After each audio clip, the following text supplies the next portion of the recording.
Um, and let's see. Well, my little picture went away.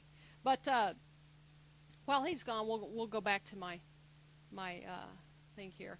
Um, so sometimes kids can end up with that sense that uh, things have gotten better. Now let's go back to just a second here. All right. I wanted to show you some pictures talking about intrusive visualizations. Oh, you don't get to see. There you go. Let's see if that works. Um, there we go. You can kind of see this picture a little bit. Is there a way to turn off the light just temporarily? So this is a picture of a child who made this drawing after the tsunami in Sri Lanka. So this again kind of illustrating intrusive visualizations. Now check this thing out right here. What do you think that might be?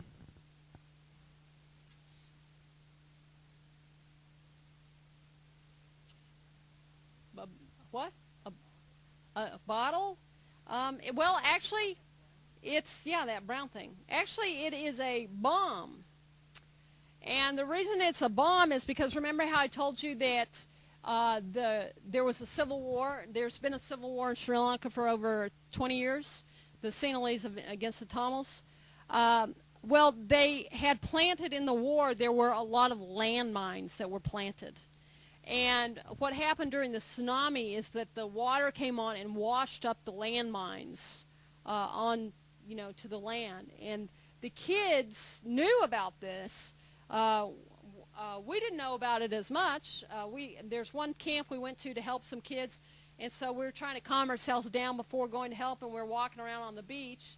We get to the camp, and we see on the wall this thing says, "Landmines, don't go on the beach." We're like, oh, great, now they tell us. But that's it. This particular child was really frightened because of that possibility. And here you can just see that water everywhere. What strikes you about this picture? Yeah, that arms just reached out trying to get help. And so that's the image that is kind of stuck in this child's brain. And then this one is just kind of mud everywhere. And so you can kind of see this one is floating face down. As kind of like the bodies that were floating around. Now, but check out this one right here. See? Can you see that? What's he doing? Swimming and smiling.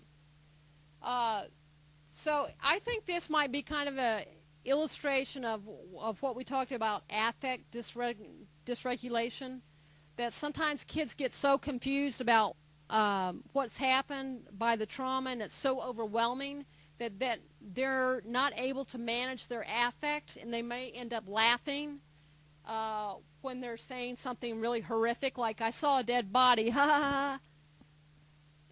It's not that they're being disrespectful.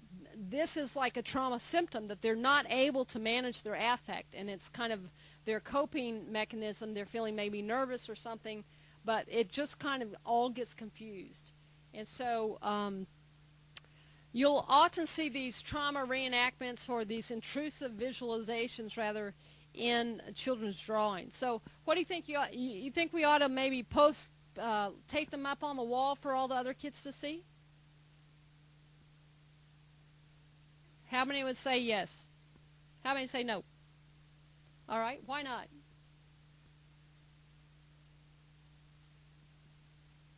Yes, yes, yes.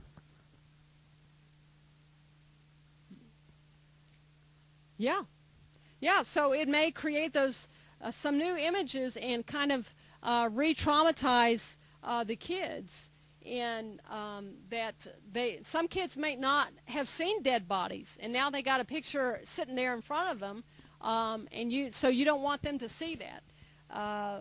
But So what I find to be more helpful is just to kind of fold this picture up in a kind of tight little uh, uh, piece of paper, like you just folding up like this, and then they can put it either in an envelope or put it in their pocket or give it to their parent or something. Just kind of put it away so that contains it, and then have them draw a picture of a safe, happy place. So this is a post-traumatic play. Where do you think this is? This is a picture from where? It's it's Iraq. Iraq. So, it's one of these things. Kids will do play reenactment, and in a war situation, that's what they play out. And unfortunately, what often happens is, remember I told you about all those brain changes that go on. If there's no intervention, it often can activate the aggressive parts of your brain, and kids at this age can become very aggressive, and then they're doing play reenactments. And then you've got the society that kind of continues on with getting child soldiers. So it kind of perpetuates itself. That's why they need a lot of help. You got something for us? All right. Oh, can you put it up? All right, come on. I'll keep talking. You do what you need to do. We got to, yeah, we'll just unplug this one right here. Okay, you do that. Okay, thank you. So we've got our range of responses back to improved functioning. Then we have adaptation. Is that next blank, adaptation? And then we have typical temporary symptoms. So here's the deal. Most of the research kind of suggests that most of the symptoms are going to be just temporary. And usually the kids will overcome it. Now, we did see how, like, 3 months after Hurricane Andrew, 56% of the kids still had symptoms. But usually after that, it decreases. And I think that that's something very important that you want to communicate. You want to communicate an expectation of normal recovery, that most kids are going to recover, and the kind of ballpark figure people like to say, maybe 70, 80% of kids will recover on their own with a little bit of help, But some kids are going to have an acute stress reaction. Some kids will have post-traumatic stress disorder. So what's the time frame in between acute stress disorder and post-traumatic stress disorder? How many days?